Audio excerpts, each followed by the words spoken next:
Legends honor those who wear crowns, while forgetting those who bleed to protect them. History preserves names of emperors and usurpers, of gods and demons who walked briefly among mortals.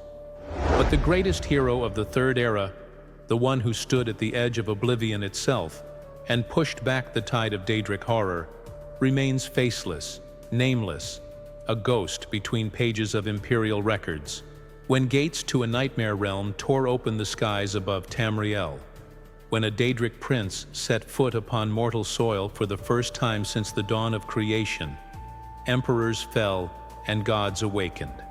Yet between these cosmic forces stood a single mortal, not chosen by prophecy, not born to nobility, not marked by stars or blood. A prisoner, a nobody, a hero without name. From the burning ruins of Kvatch to the blood-soaked streets of the imperial city, this forgotten champion fought battles that should have been impossible, closed hell gates that should have remained open, protected a bloodline that should have ended, witnessed a divine transformation that should never have been necessary, and then vanished from memory. The world remembers Martin Septim, the reluctant emperor who became a god. It remembers Mehrunes Dagon, the destroyer whose ambition cracked reality itself. But the one who made salvation possible? The one who held the line when all seemed lost? That name is lost to time. Welcome to Tales of Tamriel. Subscribe now to uncover the forgotten heroes who changed destiny, while history looked the other way. Kvatch in flames. The world ends not with silence, but with the tearing of reality. Dawn broke red over Kvatch that fateful morning. Not the gentle crimson of natural sunrise, but the violent scarlet of a wound in the sky itself. Where stars should have faded, a gash appeared, jagged, pulsing, wrong. The tear widened, stretched, until the peaceful morning air shuddered with otherworldly heat. What emerged was not merely a portal, but a violation of natural law, oblivion itself reaching hungry fingers into Nirn. The barrier between realms not just crossed, but shattered. From within that hellish maw came things mortal eyes were never meant to witness. Daedra in their purest, most terrible forms, no longer bound by summoning circles or the limitations of conjuration magic. Dremora warriors, their black armor gleaming with unnatural light. Scamps cackling as they hurled fire from twisted fingers. Clan fear beasts snapping razor jaws at fleeing citizens. Behind them all, the impossible architecture of the Deadlands, Mehrunes Dagon's realm, visible through the portal like a nightmare given physical form. The guards of Kvatch stood their ground for all of 17 minutes.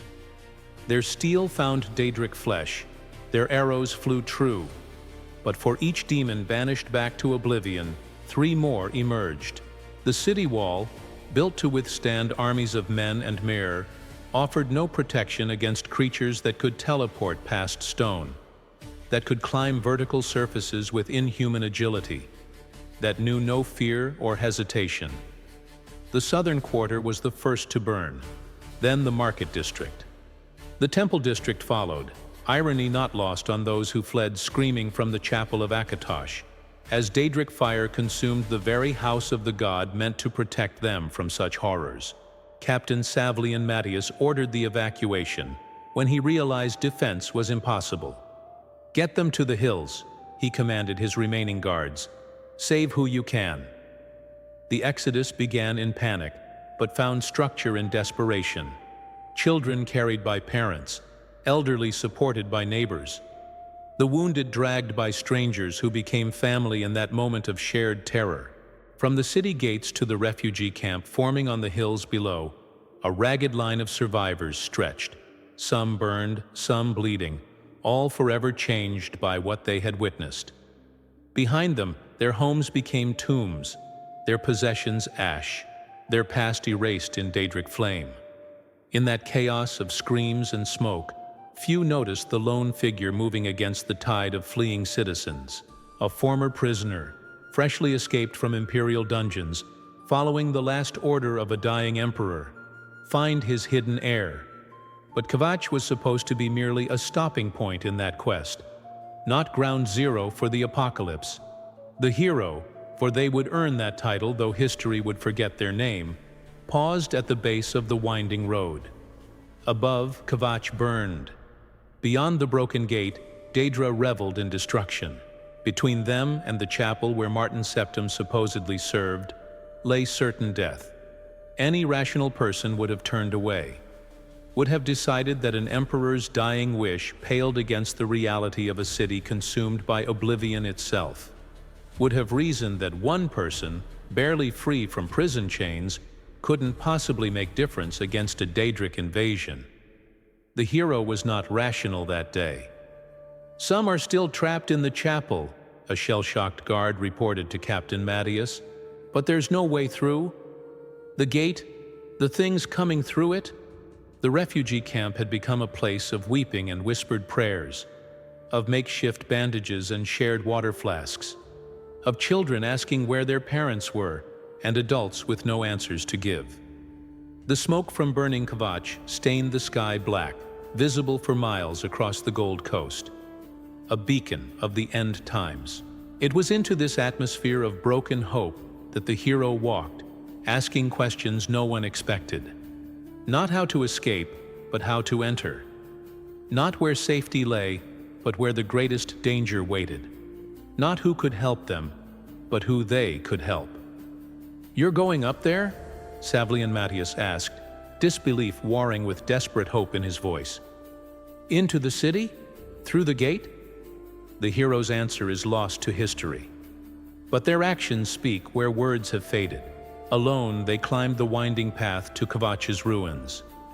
Alone, they faced the nightmarish portal that pulsed with unholy light. Alone, they stepped not around it, not away from it, but directly into it. The first mortal to willingly enter an oblivion gate.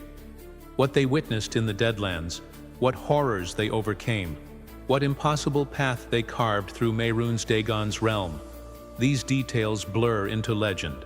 But one fact stands above dispute. When they emerged, they carried a sigil stone, the anchor that held the gate in place. And behind them, as reality reasserted itself, the first Oblivion gate collapsed. It was but one small victory in what would become a war for Nirn's very existence. But in that moment, as stunned survivors watched a single determined soul prove the impossible possible, something awakened in the hearts of those who had lost everything. Not hope, not yet, but its prerequisite, the realization that oblivion could be fought. Death of a dynasty. Empires do not fall in a single moment, but there are moments when their fall becomes inevitable. 3 days before flames consumed Kvatch, Emperor Uriel Septim VII walked the hidden passages beneath the imperial palace, not as conqueror, not as ruler, but as prey. The corridors that had once sheltered imperial secrets now witnessed imperial desperation, an old man fleeing from shadows that moved with lethal purpose. The Blades, elite protectors of the Septim bloodline, formed a final futile shield around their emperor. Captain Renaud at the front, veterans Glenroy and Boris flanking, their swords drawn against an enemy they could sense but not yet see. They had protected Uriel through war, through political intrigue, through attempted assassinations. But this night carried a different weight, a finality the old emperor himself had foreseen. "The stars are not right today," he had muttered that morning, eyes fixed on patterns only he could read. Not right at all. The assassins found them in the prison section of the palace, black-robed figures whose armor gleamed with the red insignia of the mythic dawn. Servants of Mehrunes Dagon moving with supernatural precision, their blades hungry for imperial blood. Not common killers, but religious zealots, for whom murder was sacrament and chaos their only creed. The ensuing battle was brief, brutal, and ultimately futile. Captain Renaud fell first, her legendary skills no match for opponents who seemed to anticipate her every move. Glenroy and Boris fought with desperate valor, but they were merely delaying the inevitable. And through this chaos stumbled a prisoner, our soon-to-be hero, accidentally caught in the web of imperial destiny. Wrong place, wrong time, wrong cell with a secret passage that shouldn't have been accessible. The cosmic joke that would save a world. In those final moments, as the walls of the passage echoed with sounds of pursuit, Emperor Uriel Septim VII did something extraordinary. He stopped, turned to the random prisoner who had somehow become entangled in his final hour, and spoke words that would reshape destiny. "You, I've seen you, in my dreams." What the Emperor saw in that prisoner's face, what futures played out in his prophetic visions, died with him moments later. But whatever he glimpsed gave him enough certainty to press the Amulet of Kings, the very symbol of imperial legitimacy, into the hands of a convicted criminal. "Find my son," the Emperor whispered as assassin blades found his heart. "Find Martin, close shut the jaws of oblivion." With those words and a spray of imperial blood, the Septim Dynasty, unbroken since Tiber Septim unified Tamriel, came to its effective end. The divine covenant between Alesia and Akatosh, maintained through generations of dragon-blooded emperors, severed in a dank underground passage. The barriers between Nirn and Oblivion, sustained by that covenant and by the dragon fires in the Temple of the One, began their slow but inevitable collapse.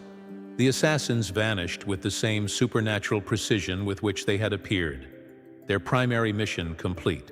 They left behind the shell of an empire, institutions without leadership, armies without purpose, cities without protection, and they took with them the Amulet of Kings, believing they had severed the last hope of rekindling the dragon fires.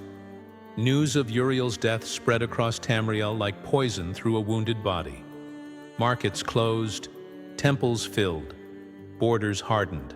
The Elder Council, those politicians and nobles who had grown fat in the Emperor's shadow, found themselves suddenly responsible for an empire on the brink of collapse, with no clear succession and whispers of Daedric involvement in their sovereign's death. Chancellor Okato, nominal head of the Elder Council and de facto ruler in the Emperor's absence, now faced impossible choices with insufficient information. Reports arrived hourly: strange sightings near Anvil, atmospheric disturbances above Leowyn, travelers disappearing along the Gold Road. Something was happening, something beyond political assassination. But with Imperial intelligence in disarray and the Blades focused on finding any surviving Septim heir, connecting these incidents proved impossible. The truth became clear only when the first Oblivion Gate opened outside Kvatch. By then, it was almost too late. Across Tamriel, initial shock at the Emperor's death quickly transformed into something more dangerous: fear. Not the immediate panic of battle, but the slow-building existential dread that comes with recognizing that fundamental protections have vanished. That forces previously held at bay are now free to enter. That the walls between nightmare and reality have thinned to transparency. In taverns, marketplaces, and farmhouses, people whispered of omens, a red comet seen over the Gerald Mountains, wine turning to blood in White Gold Tower, abnormal animal behaviors reported by hunters throughout Valenwood. Even the practical Red Guards of Hammerfell spoke of ancestral warnings and spirits in distress. Meanwhile, the mythic Dawn, those assassins who had ended the Septim line, emerged from shadow into devastating action. Their cells activated across multiple provinces, their sleeper agents revealed within guilds, noble houses, even the Fighters Guild and Mages Guild. What had seemed a singular assassination now revealed itself as the opening move in a complex, long-planned insurrection. Their leader, Mankar Cameron, began broadcasting messages across Tamriel through his commentaries on the Mysterium Xarxes, part recruitment tool, part manifesto, part unholy scripture. He promised not destruction but transformation, not chaos but a new order. The coming of Mehrunes Dagon would not end Nirn, he claimed, but remake it into paradise. As gates began opening near other cities, as Daedra slaughtered isolated farmsteads and patrols, as the sky itself seemed to sicken with unnatural storms, one truth became inescapable. The death of Uriel Septim VII had not merely ended a dynasty. It had broken the world. A hidden son. When emperors hide their children, they bury them not in earth, but in anonymity. The chapel of Akatosh in Kvatch stood miraculously intact amidst the city's ruins, a divine irony that even the most devout found difficult to interpret. Within its sanctuary, survivors huddled beneath stained glass windows depicting the god who had seemingly abandoned them. Among them moved a priest, unremarkable in his robes, ordinary in his concern, extraordinary only in the blood that flowed unknown through his veins. Martin Septim, the last living heir to the dragon throne, the final hope for rekindling the dragon fires. Except he wasn't Martin Septim then. He was simply Brother Martin, a priest with a troubled past, a man who had once dabbled in Daedric magic, before finding redemption in Akatosh's service, a healer with skilled hands and compassionate eyes, moving among the wounded with no awareness of his true heritage. When the hero finally reached him, after closing the Oblivion Gate, after helping Captain Matthias reclaim the chapel courtyard from Daedric forces, Martin's response to claims of imperial lineage was understandable disbelief. "Emperor Uriel Septim, you think the emperor is my father?" His laughter held no mirth, only the bitter edge of a man confronting absurdity amidst tragedy. "You have the wrong man. I am a priest of Akatosh, not a lost heir to the throne." How does one convince a man his entire life has been a carefully constructed lie? That the parents who raised him were not his own? That the humble path he had chosen for himself was about to be exchanged for the most dangerous position in all of Tamriel? The hero tried words first, explained Uriel's dying message, described the Amulet of Kings, now stolen, and its significance, spoke of the spreading Oblivion crisis and the broken covenant between Akatosh and the Dragonblood Emperors. Martin listened, but did not believe, not yet. How could he? His world had already shattered once with the Daedric invasion of Kvatch. To have his very identity questioned now seemed a cruelty beyond reason. "Even if what you say is true," he finally responded, "I won't abandon these people. Not while they need healing. Not while Daedra still threaten what remains of the city." It was the first glimpse of imperial quality in the reluctant heir. This unwillingness to place personal concerns above duty. This instinctive protection of those under his care. In that moment, the hero saw what Emperor Uriel must have recognized in his visions. Not just shared blood, but shared character. The convincing came not through words, but through circumstance. As more Oblivion gates opened across Cyrodiil, as reports filtered in of the mythic Dawn's specific interest in Kvatch and its survivors, the coincidence became too great to ignore. The cultists weren't just attacking random settlements. They were hunting Septim blood. They were hunting Martin. "These people are dying because of me?" The realization broke through his denial like an axe through ice. All of this is because Mehrunes Dagon wants to ensure no Septim survives? The journey from Kvatch to Waynon Priory, where Joffrey, Grandmaster of the Blades, awaited, became the hero's first true test as protector. Roads once safe for travelers now crawled with Daedric scouts and mythic Dawn assassins. Imperial patrols, stretched thin across too many fronts, provided little security. Every village harbored potential cultist spies, every inn a possible death trap. Through it all, Martin watched and learned about the world outside his chapel walls, about the hero who had been thrust into his fate just as unwillingly as he had, about the gathering darkness that threatened to consume not just an empire, but reality itself. "I still don't feel like an emperor's son," he confessed during a rare moment of rest. "I don't even know if I believe it yet." But I've seen enough to know that something must be done. And if there's even a chance that my blood can help seal these gates to oblivion." He never finished the thought. Never needed to. The weight of responsibility settled visibly onto his shoulders. Not accepted yet, perhaps, but at least acknowledged. When they finally reached Waynon Priory, they found it under attack. The mythic dawn had moved faster than anticipated, slaughtering blades and monks in their search for both Martin and the Amulet of Kings. Through flame and chaos, the hero carved a path to safety, protecting the unwilling heir with the growing skill of a destined guardian. Joffrey, grizzled and blood-spattered but alive, took one look at Martin and dropped to his knee. "My lord," he said simply, "I've waited a long time." The formal acknowledgement from the Grand Master of the Blades, the man who had arranged Martin's secret upbringing, who had watched from afar as the Emperor's hidden son grew into a man, struck home in ways mere words could not. In Martin's eyes, something shifted.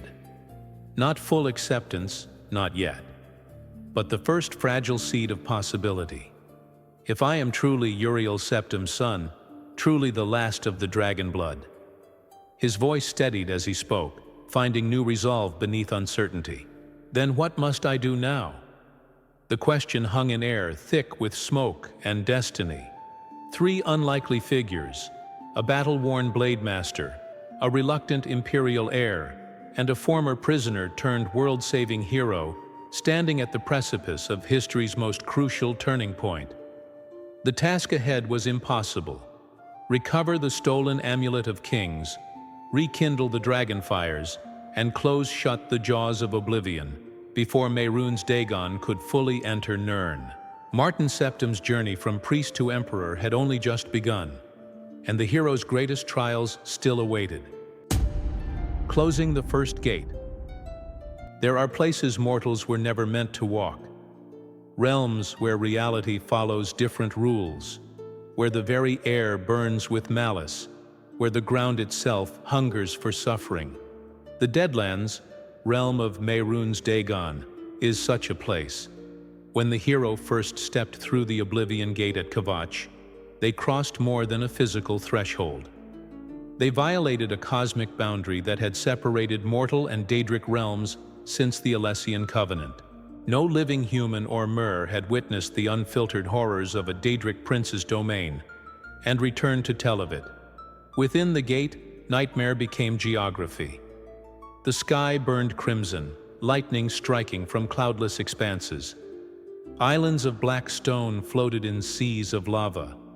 Towers of impossible architecture spiraled upward, their surfaces covered in spikes and screaming faces. The air itself tasted of metal and despair, each breath carrying whispers of madness. And through this alien landscape, one mortal walked alone. The hero's first steps in the Deadlands were tentative, disoriented. The natural laws of Nirn, gravity, time, the behavior of elements, applied only loosely here. Fire burned colder and hotter simultaneously. Water flowed uphill. Sounds arrived before their sources. The very fabric of existence seemed to reject mortal presence. Daedra moved through this realm with the comfort of natives. Dremora patrolled in strict formations, their black armor absorbing light rather than reflecting it. Scamps scurried across impossible angles, defying gravity. Atranax, elemental Daedra bound to physical form, drifted through the burning air, manifestations of pure destructive force. Against these horrors, the hero had only mortal weapons and wits. Steel that melted too quickly in the supernatural heat. Armor that offered little protection against Daedric magic. Potions that behaved unpredictably in a realm where chemistry itself followed alien rules. Yet forward they pressed, driven by necessity beyond courage. The structure of each Oblivion realm revealed itself through exploration. At the base of each gate stood a sigil tower, a black spire reaching impossibly upward, anchoring the connection between realms.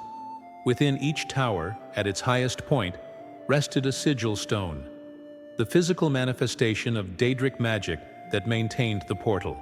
Understanding this pattern was the first victory. Reaching the stone would be the challenge. The path upward through that first sigil tower at Kvatch became the template for dozens of future incursions. Fighting room by room, level by level, against increasingly powerful Daedric defenders, the tower's interior defied conventional architecture.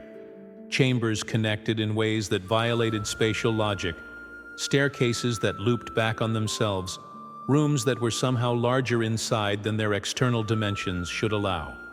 At the tower's peak, the hero faced not just physical opposition, but metaphysical wrongness. The sigil stone hung suspended in a column of fire that should have incinerated any mortal who approached. The air vibrated with malevolent intelligence, as though the realm itself recognized the threat this single mortal posed to its expansion. What happened next would be repeated across Cyrodiil as gate after gate opened in the coming weeks.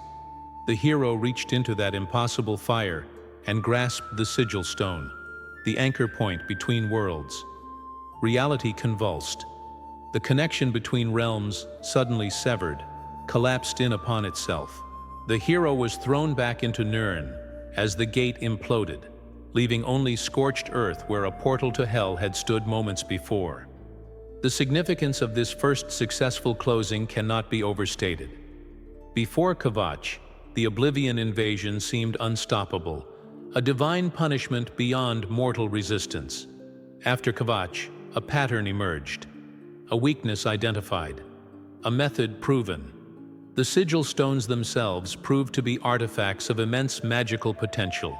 Each one contained the compressed essence of Oblivion itself, chaotic creatia shaped by Daedric will into stable form. In the hands of skilled enchanters, these stones could imbue weapons and armor with powers previously unimaginable. The hero's growing collection of these artifacts would later provide crucial advantages in battles that seemed impossible to win. News of the hero's success at Kvatch spread through imperial channels with desperate speed. Couriers rode horses to exhaustion, carrying reports to the Elder Council. Magical communications from the Mages Guild blazed between chapter houses.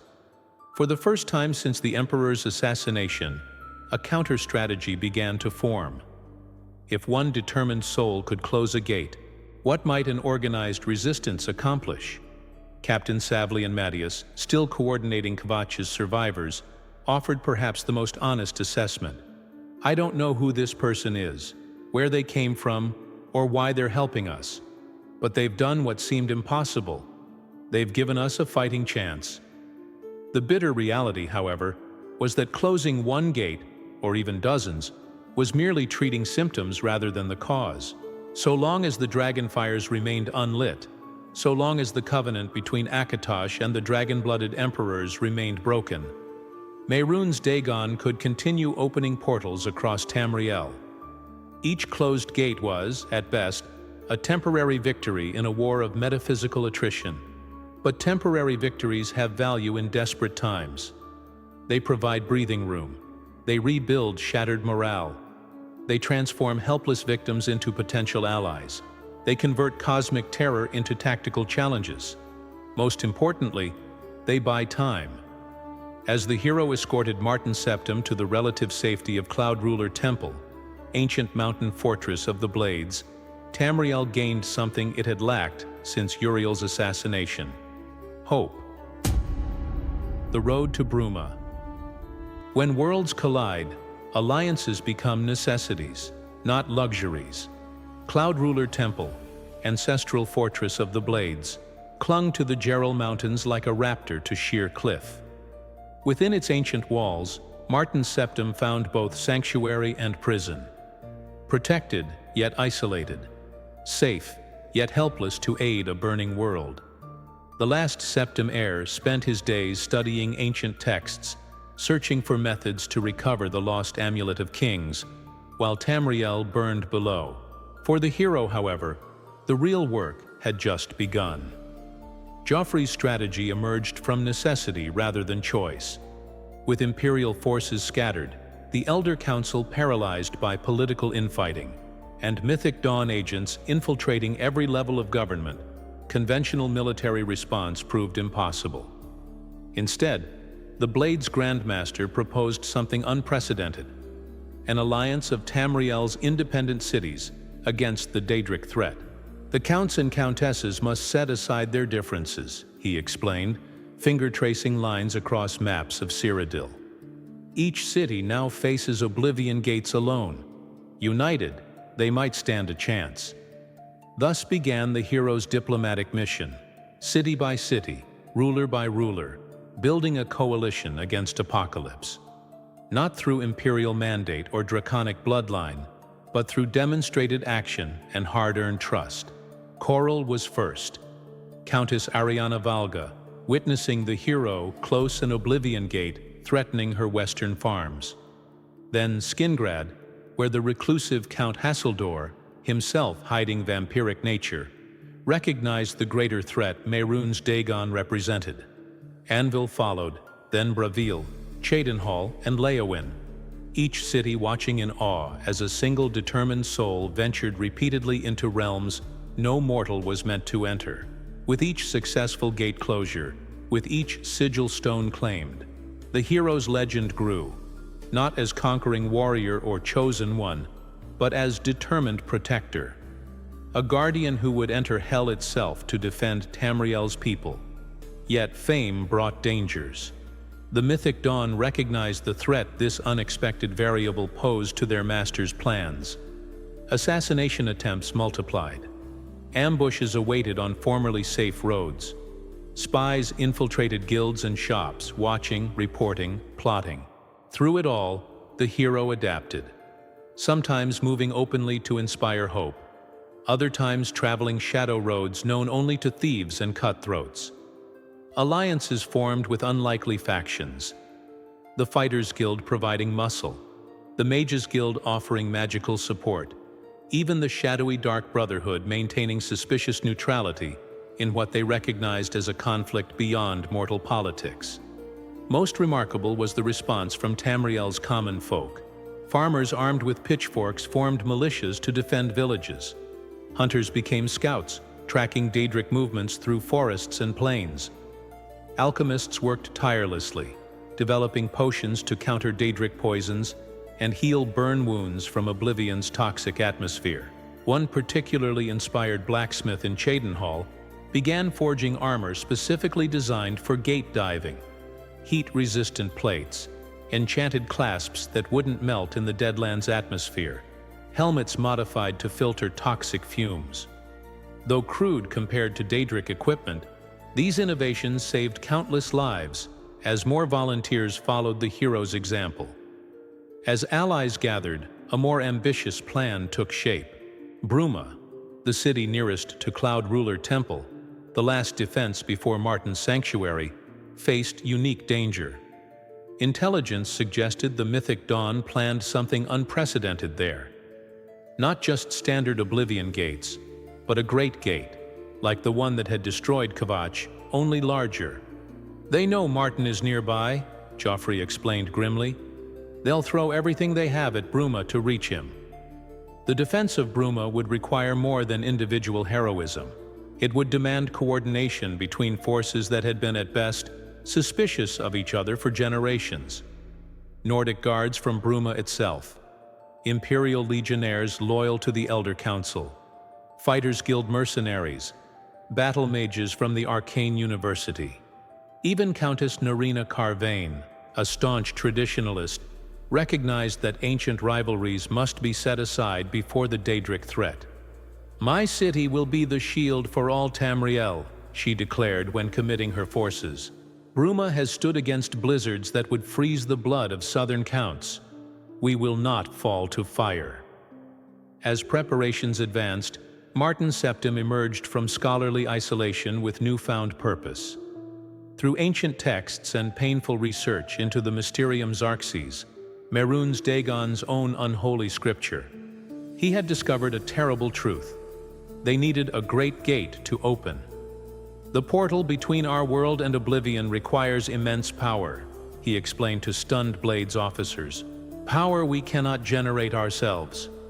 But if the mythic Dawn creates a great gate near Bruma, We could use their own weapon against them, the hero finished, understanding dawning. The plan crystallized, not to prevent the Great Gate, but to allow it, to prepare for it, to use it as opportunity rather than defeat. Martin would remain protected in Cloud Ruler Temple. The hero would lead the defense of Bruma, and when the moment came, would enter the Great Gate to recover its sigil stone before the Daedric siege engines could emerge. As snow fell on Bruma's ancient Nordic architecture, as troops from across Cyrodiil marched into position around its walls, as battle plans were drawn and redrawn by candlelight in tense war councils, one truth became increasingly clear. Every closed gate, every recruited ally, every diplomatic mission the hero had undertaken across Cyrodiil, all had been preparation for this moment. The true battle for Tamriel was about to begin. The Battle of Bruma. Some battles are fought for glory, others for survival. Dawn broke gray over Bruma's snowbound walls. No birdsong accompanied the growing light. All wildlife had fled the region, driven by instinctual terror of what approached. In their place, the sounds of armor being donned, weapons being sharpened, prayers being whispered to gods who seemed increasingly distant. The combined forces of Cyrodiil's cities presented a motley defense line. Colovian heavy infantry from Coral and Skingrad, Nibonese skirmishers from Bravil and Leowin, Bruma's own Nordic warriors wielding traditional battle axes alongside imperial-issue swords. They had trained together for only days, these soldiers from provinces with ancient rivalries and cultural suspicions. Their coordination existed more in theory than practice. Against them would come horrors beyond mortal comprehension. The hero moved among them before battle, not with grand speeches or dramatic rallying cries, but with quiet competence and earned respect. Here, adjusting a soldier's shield grip, there sharing a flask with nervous city guards, everywhere embodying the calm certainty that had carried them through dozens of Oblivion gates already. Countess Narina Carvain took her position on Bruma's walls rather than retreating to safety, a gesture that did more for morale than any speech could have. Beside her stood Guard Captain Bird, his weathered face grim but resolute. "They'll come from the north," he predicted, pointing to a flat expanse of snow-covered ground between Bruma's walls and the foothills below Cloud Ruler Temple. Plenty of open space for their gates. He was right. When it began, it came with unnatural suddenness. The sky split first, not gradually as with previous gates, but with explosive force, as though Oblivion itself had grown impatient with the barriers between worlds. 3 standard gates materialized simultaneously, arranged in triangular formation. From each poured Daedric forces in numbers not seen since Kvatch's fall. Dremora shock troops, clan fear beasts, Civilai commanders towering over their lesser kin. The defenders of Bruma met them in the snow-covered field before the city walls. Steel clashed against Daedric metal. Fire spells melted snow into treacherous slush beneath armored feet. Screams, both human and otherworldly, filled the frigid air. But this frontal assault was merely prelude. In the center of the triangle formed by the 3 gates, space itself began to distort. Colors inverted, sound warped, reality stretched to breaking point. What emerged dwarfed any gate previously encountered. A colossal portal twice the height of Bruma's main wall, wide enough to admit not just troops, but machinery of war. The Great Gate had arrived. Within its fiery maw, barely visible through distortion and distance, loomed the silhouette of a Daedric siege engine, a monstrous construct of metal and magic designed to shatter city walls like kindling. The same weapon that had reduced Kvatch to smoldering ruins now turned its malevolent purpose toward Bruma. The defenders' lines wavered at the sight. Some younger soldiers broke ranks, fleeing toward the city gates. Veterans shouted them back into position with hoarse desperation. This was the moment when battle could become rout, when coordination collapsed into panic, when survival instinct overwhelmed strategic necessity. It was then that Martin Septim did the unthinkable. Against every security protocol, against Joffrey's direct orders, the last heir to the imperial throne rode from Cloud Ruler Temple directly into the battlefield. Not in imperial regalia, but in the simple robes of an Akatosh priest, sword at his side more symbolic than practical. His horse galloped through snow stained with blood, both red and otherworldly, directly to the faltering defensive line. "Hold fast!" His voice carried unexpected authority, the dormant imperial bloodline perhaps awakening to crisis. "I will not hide while others die for me. Tamriel stands together today, or Tamriel falls forever." The effect was electric. Soldiers who moments before had contemplated retreat now held position with renewed determination. Martin Septim, no longer theoretical heir but present leader, had transformed the battle from desperate defense into something approaching holy purpose. In this moment of unexpected inspiration, the hero acted. While all eyes fixed on Martin's arrival, while Daedric forces adjusted tactics to target this new high-value target, the hero slipped through chaos toward the Great Gate itself. Not with dramatic charge or announced intention, but with the methodical purpose that had characterized their entire unlikely journey. This was not their first gate, merely their largest.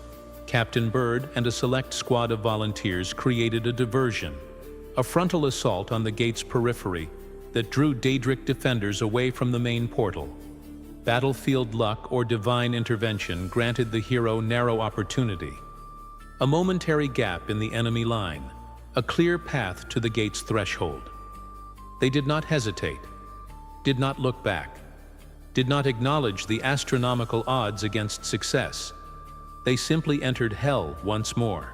What transpired within that great gate would become matter of speculation and legend. The few witnesses who survived would speak of how time seemed to stretch around the portal, how minutes in Nirn might correspond to hours in the Deadlands, how the battle hung suspended in terrible equilibrium. Defenders holding formation, Martin rallying faltering spirits, Daedric forces pressing advantage, siege engine inexorably advancing toward the threshold between worlds. How long did the hero spend in Oblivion's depths? Accounts vary from 20 minutes to nearly 2 hours. But the return, that moment is fixed with perfect clarity in the memory of all who witnessed it. The Great Gate, previously solid and growing, suddenly convulsed. Its fiery boundaries flickered, contracted, expanded again. The Daedric siege engine, visible now at the very threshold between worlds, groaned to sudden halt, its operators visibly confused by the portal's instability. Then implosion. Catastrophic, reality-bending collapse as the great sigil stone, the anchor for this massive doorway between realms, was removed from its housing. The engine, its operators, the gate itself, all consumed in a maelstrom of unraveling magic. Where cosmic nightmare had stood moments before, now only scorched earth remained. And at its center, a single figure emerged, battered, bloodied, but somehow still standing. In their hand, the great sigil stone pulsed with captive power. The hero of Kvatch had done the impossible. Again, the tide turned immediately and absolutely. Without their largest gate, without their siege engine, the Daedric forces lost coordinated purpose. The smaller gates, no longer reinforced by the Great Gate's power, became vulnerable to concentrated attack. The defenders of Bruma, witnessing a miracle materialize through sheer mortal determination, found reserve strength for counterattack. By nightfall, the snow around Bruma was stained black with Daedric ichor. The city stood untouched, its walls unbreached, its citizens shaken but alive. The combined forces of Cyrodiil's cities had achieved what no single army could have managed: victory against Oblivion itself. Martin Septim, previously uncertain heir, now stood recognized by soldiers and citizens alike, not through formal coronation or political maneuvering, but through the most ancient form of leadership validation. He had faced death alongside those he would rule, as celebratory fires replaced battlefield pyres, as the wounded were tended and the dead honored. The last Septim approached the hero with newfound clarity of purpose.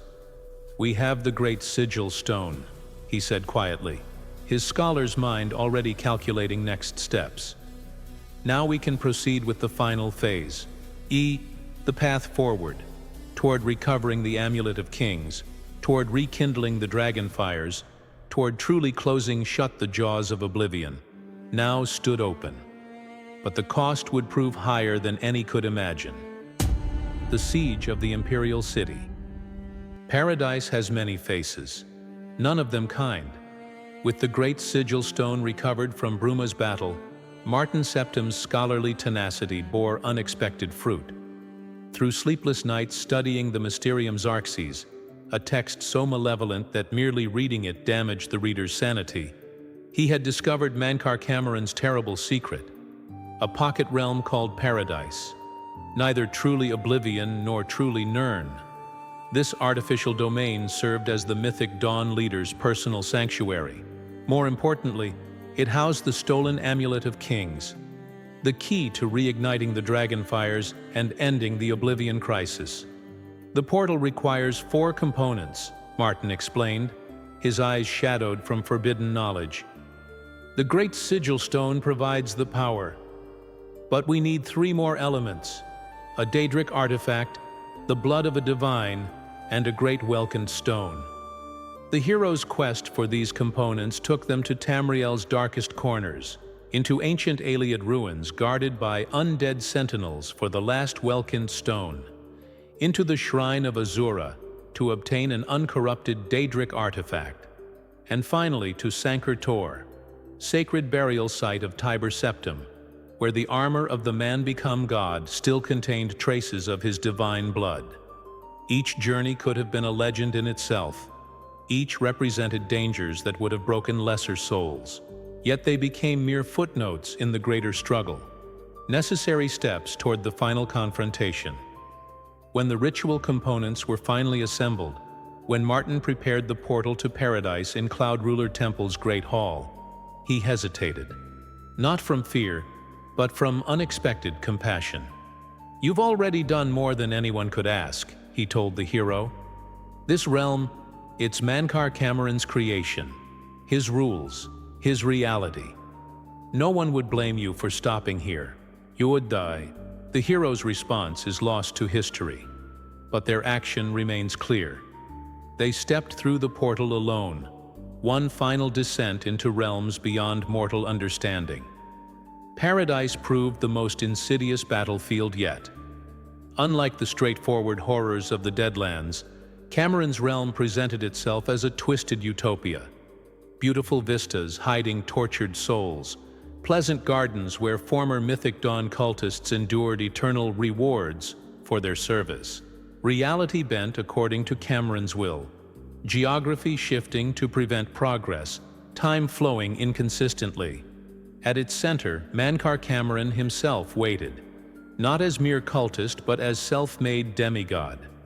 Within his own creation, his power approached that of the Daedric princes he served. His voice, which had seduced countless followers through his commentaries, now directed its full persuasive force against the hero. "You fight for a doomed world," he proclaimed from his throne of impossible geometry. "Mehrunes Dagon does not destroy Tamriel. He liberates it from Aedric prison. Look around you. This is the reality that awaits those worthy of transcendence." The battle that followed transcended physical combat. It was a clash of wills as much as weapons, of competing realities, of fundamentally opposed understandings of existence itself. Paradise began collapsing around them as its creator's concentration faltered, as the hero, through sheer mortal determination, accomplished what should have been impossible. Mankar Camoran fell. Paradise disintegrated. The hero found themselves back in Cloud Ruler Temple, the Amulet of Kings clutched in their hand, the final key to ending the Oblivion crisis now secured. But while they had fought through artificial divinity, true apocalypse had arrived in Tamriel. Mehrunes Dagon, sensing the imminent threat to his invasion, abandoned strategic patience. Every available cultist activated across Tamriel. Oblivion gates opened by the dozens around the Imperial City itself. The barrier between worlds, already weakened by weeks without the Dragonfires, began failing catastrophically. The journey to the Imperial City became a desperate race through collapsing reality. The hero and Martin, accompanied by blade protectors, fought through Daedric ambushes, navigated roads turned liquid by proximity to too many Oblivion gates, witnessed the sky itself tearing apart as cosmic boundaries failed. The Imperial City, heart of Tamriel, seat of emperors since Alessia's time, stood surrounded by fire when they arrived. White gold tower, once gleaming symbol of order and civilization, now cast crimson shadows as Oblivion's light reflected from its ancient stones. Chancellor Okato greeted them with the wild-eyed look of one who has witnessed the unraveling of everything he once believed stable. The Elder Council had fled. Imperial Legion commanders fought disconnected battles across the city districts. Citizens huddled in sewers and cellars, praying to gods who seemed to have abandoned them.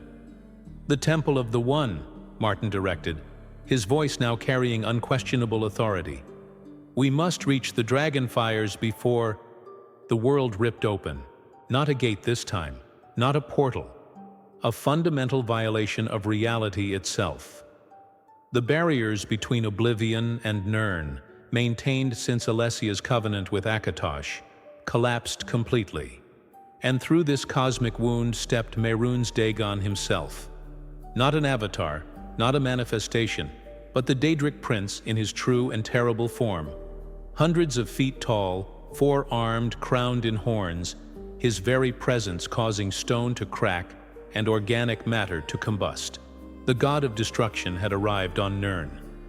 "The Dragonfires will not save us now," Martin whispered, horrified understanding dawning in his scholar's mind. "The barriers are gone. Lighting them would be meaningless." Around them, Imperial soldiers broke formation at the sight of true divinity. Citizens who had endured Gates and Daedra now collapsed, minds unable to process the cosmic horror of an unfiltered Daedric prince. Reality itself seemed to warp around Dagon's presence, physics breaking down, causality becoming suggestion rather than law. In this moment of absolute defeat, Martin Septim, reluctant heir, scholar-priest, last of the dragon blood, grasped the hero's arm with unexpected strength. "I know what I must do," he said with terrible certainty. The Amulet of Kings was not meant to light fires.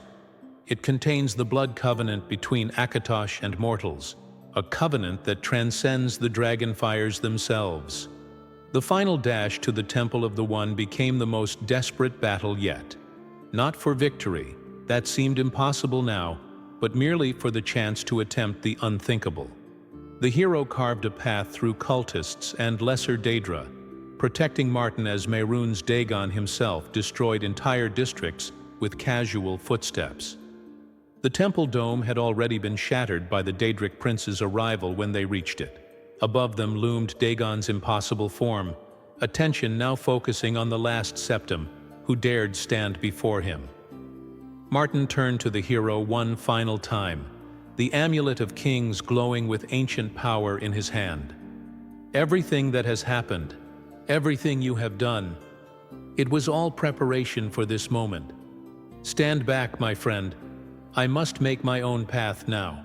Before the hero could respond, Martin Septim, never crowned, never officially emperor, yet more worthy of the title than many who had worn the ruby crown, smashed the Amulet of Kings against the ancient stonework of the temple floor.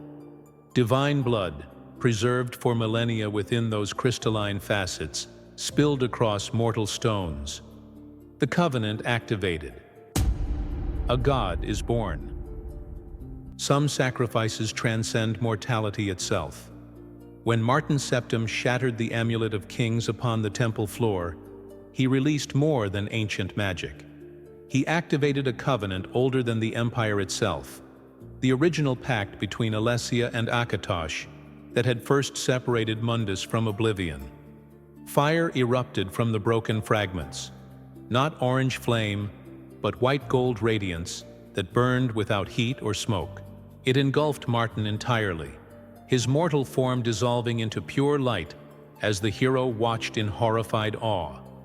The scholar priest, who had reluctantly accepted his imperial heritage, now surrendered the final barrier between mortality and divinity, physical existence itself. Mehrunes Dagon, sensing the cosmic shift, turned his full attention to the temple, his massive form bent toward the growing column of light, 4 arms reaching to extinguish this final resistance before it could fully manifest. Too late. From the pillar of divine fire emerged a dragon, not flesh and scale, but condensed radiance and crystallized time. Not merely large, but metaphysically massive. A being whose existence operated on multiple layers of reality simultaneously.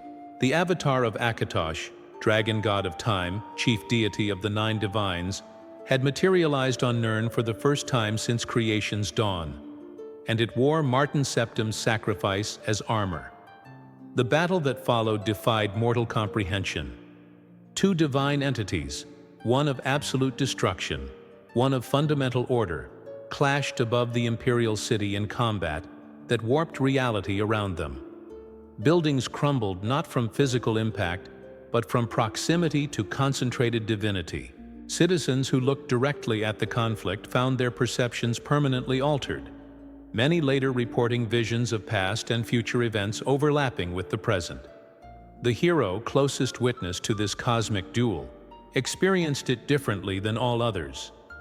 For them alone, time seemed to slow, allowing perception of what others would later describe as merely blinding light or reality itself breaking. They saw the dragon god's jaws close around Dagon's throat, saw divine claws rake reality itself, tearing not flesh, but the Daedric prince's connection to Mundus. Saw golden fire meet chaotic destruction in perfect opposition, order and chaos, time and its absence, creation and unmaking. The conflict could not last. Nirn itself could not withstand such concentrated divinity for long. The avatar of Akatosh, channeling Martin's final sacrifice and the ancient power of the Dragonblood Covenant, performed one definitive act before metaphysical laws reasserted themselves. With a roar that echoed across time itself, Akatosh banished Mehrunes Dagon from Mundus. Not merely his physical form, but his very influence. A cosmic expulsion that sealed the barriers between worlds more permanently than even the original Covenant had managed. All across Tamriel, Oblivion gates collapsed simultaneously. Daedric invaders found themselves forcibly pulled back to Oblivion. Cultists lost their connection to their master, many driven to madness by the sudden severance. The avatar of Akatosh, its purpose fulfilled, did not immediately depart. Instead, it turned its timeless gaze directly upon the hero, the mortal who had made this moment possible, who had guided Martin to his destiny, who had held back apocalypse long enough for salvation to manifest. What passed between them in that moment? What acknowledgement? What blessing? What understanding? Remains known only to the hero. Then the dragon god's form hardened, crystallized, transformed from living divinity to stone. In the center of the shattered temple of the One, where an amulet had broken and an emperor had sacrificed himself, now stood a dragon statue of unprecedented detail and metaphysical significance, a permanent reminder of the moment when the divine had directly intervened in mortal affairs. The Oblivion crisis had ended. In the days that followed, as Tamriel began its slow recovery, the Elder Council regained control of government functions. Chancellor Okado, witnessing the hero's central role in salvation, proclaimed them Champion of Cyrodiil, a title that carried lands, privileges, and official recognition.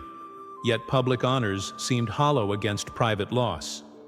The hero had watched Martin Septim transform from reluctant priest to worthy emperor to willing sacrifice, had fought beside him, protected him, guided him, only to stand witness as he transcended mortality entirely.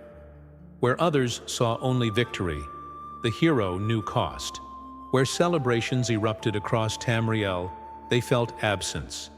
The end of the Septim bloodline, the loss of a friend, the conclusion of purpose that had driven them since escaping prison beneath the imperial city.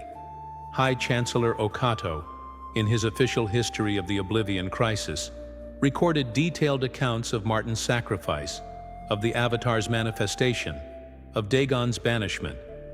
He documented the political aftermath, the disbanding of the Blades, the beginning of the Fourth Era, but of the hero who made it all possible, he wrote only, "Assisted by a loyal associate, Martin Septim reached the Temple of the One and performed the ritual that called forth the Avatar of Akatosh. A loyal associate, nameless, faceless, the one mortal who had walked repeatedly into oblivion itself, who had protected the last Septim heir, who had recovered the Amulet of Kings, who had witnessed the birth of a god, reduced to a footnote in official history. Perhaps it was oversight, perhaps deliberate obscuring of uncomfortable truth, that the fate of empires often hangs on individuals without royal blood or prophetic destiny. Perhaps something more mysterious, the hero's own choice to fade from record, to retreat from a world saved but fundamentally changed. Whatever the reason, as Fourth Era Tamriel rebuilt, as new powers rose to fill the vacuum left by the Septim Dynasty's end, as the dragon statue in the Temple of the One became pilgrimage site and tourist attraction, the name of the hero faded like fog under morning sun. Legends would preserve fragments. Bards would sing of the champion who walked through fire. Scholars would debate the identity of Martin Septim's mysterious protector. But the complete truth, the person beneath the deeds, disappeared from history's pages. Only the statue remains. Only the sealed barriers between worlds. Only the peace bought by sacrifice. And somewhere, perhaps, an aging warrior who remembers what it meant to stand at the edge of apocalypse and push back. Who carried an emperor's final hope through fire and blood. Who witnessed a god's birth and a world's salvation. Who saved everything and asked for nothing in return. Not even remembrance. History remembers thrones, not those who defend them. In the 2 centuries since the Oblivion crisis, songs have praised Martin Septim, the reluctant emperor who became a god. Scholars have documented Mehrunes Dagon's ambition and defeat. Children are taught about the end of the Septim Dynasty and the beginning of the tumultuous Fourth Era. But of the one who made salvation possible? Silence. The nameless champion who closed Oblivion gates when gods themselves seemed absent, who gathered unlikely allies when empires fractured, who walked willingly into realms of nightmare to retrieve what was needed, who stood witness to a divine birth that reshaped reality itself. This is always the way of things. We remember crowns, not hands. We celebrate those marked by destiny, while forgetting those who cleared their path through sheer determination. We immortalize sacrifices made in single glorious moments, while overlooking the 1,000 smaller sacrifices that made them possible. Perhaps that is how the hero would have wanted it. Perhaps anonymity was the only reward they ever sought. Or perhaps there is greater tragedy in this erasure, in the knowledge that even world savers can be forgotten when they lack royal blood or cosmic destiny. The dragon stands eternal in the Temple of the One. The barriers between worlds remain sealed. Tamriel continues, saved by those whose names adorn its history books, and also by one whose name does not. Subscribe to Tales of Tamriel and discover the forgotten heroes who held the world together when gods were looking the other way.